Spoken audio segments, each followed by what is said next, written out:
All right, let's just get right into it. If you've ever stepped into an Elder Scrolls Online battleground as a healer, you know exactly what I'm talking about.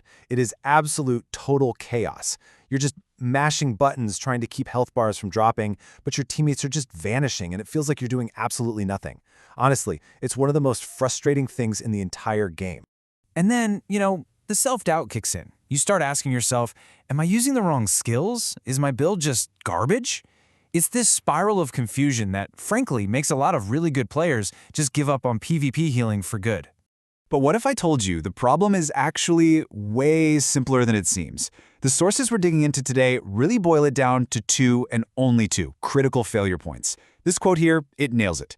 The exact moment people die is when you, the healer, are either totally out of gas, no resources, or you're locked down by crowd control, CC, stuns, roots, anything that stops you from casting.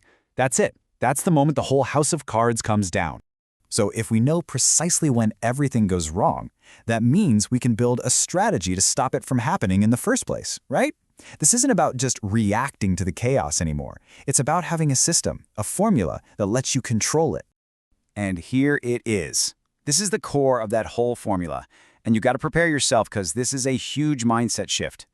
Your job, your #1 priority, is not being a selfless heal bot for your team. Nope.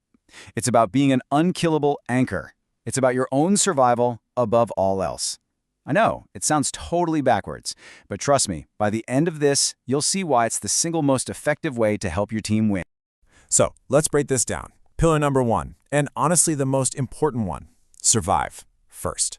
Before you even glance at your teammates' health bars, you have to make sure yours is an absolute fortress. I mean, it really doesn't get more blunt than that, does it? But it's 100% true. Every single second you spend looking at a gray screen is a second you are providing zero healing, zero support. You are literally useless to your team. So your biggest contribution? It's just being alive. So what does survive first actually look like? Well, the sources give us a hard number, a target. No PvP healer should ever go into a battleground with less than 40,000 health. And look, that's not a suggestion. Think of it as the bare minimum to not get instantly deleted by all the crazy burst damage flying around. So how do we get there? Well, it's a few key things working together. Prismatic enchants are a must. They boost your health, magicka, and stamina. You need all three.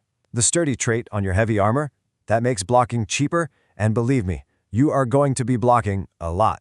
And that's why you need huge resource pools, not just for casting spells, but for blocking hits, dodge rolling away, and breaking free from all that CC we talked about. Okay, so you're built like a tank now. Awesome, but you can't just stand there and take hits. That brings us to pillar number 2, using the right tools for the job. And by that, I mean the right healing skills, the ones that actually work in the chaos of a battleground. The game throws dozens of healing skills at you, but let me tell you, a lot of them are traps in PvP. The stuff that works great in a coordinated dungeon group will get you and your team absolutely wiped in a battleground. You have to know the difference between what looks good on paper and what actually works when things get crazy. And here's the most important distinction. The sources call them sticky hots. That's heals over time that you cast on a person, and it sticks to them no matter where they go. These are your bread and butter. Why? Because the random players on your team, they are not going to stand still in your pretty little healing circle on the ground. They're going to run right out of it, every time. Sticky heals are absolutely non-negotiable. But look, those sticky hots aren't going to cut it for everything. You need something for those moments when, as one source so elegantly puts it, shit hits the fan. You need a big, fat emergency burst heal.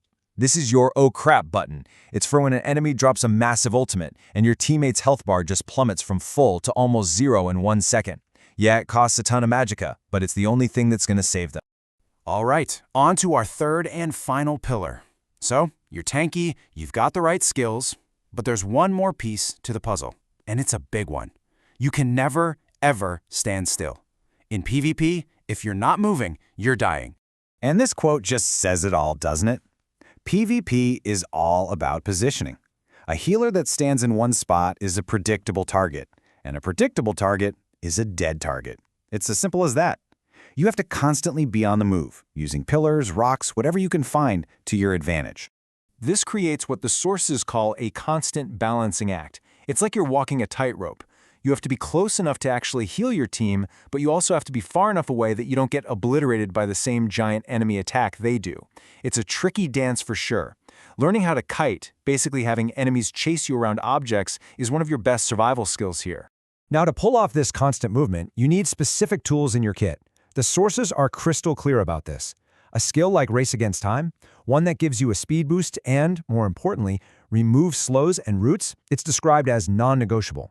Because it's not a question of if you'll get slowed or stuck, it's a question of when. And you have to have a way to instantly get out of it, or you're toast. Okay, so let's wrap this all up. Let's tie these 3 pillars together. We've built this whole formula that seems, on the surface, to be all about saving your own skin. And that brings us to the central paradox of being a great battleground healer. And this is the question, right? This is the conflict. I know what you're thinking. We've just spent all this time talking about being selfish, focusing on your health, your position, your survival. How in the world does that actually help the team? Here's the answer. It's because your greatest utility, the best thing you bring to a fight, is simply your continued presence. Think about it. A healer who stays alive for the entire fight provides way more value than a healer who dies in the first 30 seconds trying to save one guy who ran off on his own. By making sure you are always on the field, you become the consistent, reliable backbone that actually wins games. And we're going to end on this quote because it perfectly captures this entire idea. It's time to stop thinking of yourself as this squishy, fragile support character in the back. Start thinking of yourself as the team's anchor. You're a tank who just so happens to also heal. Because at the end of the day, in the pure chaos of a battleground, the healer who can't be killed is the healer who wins.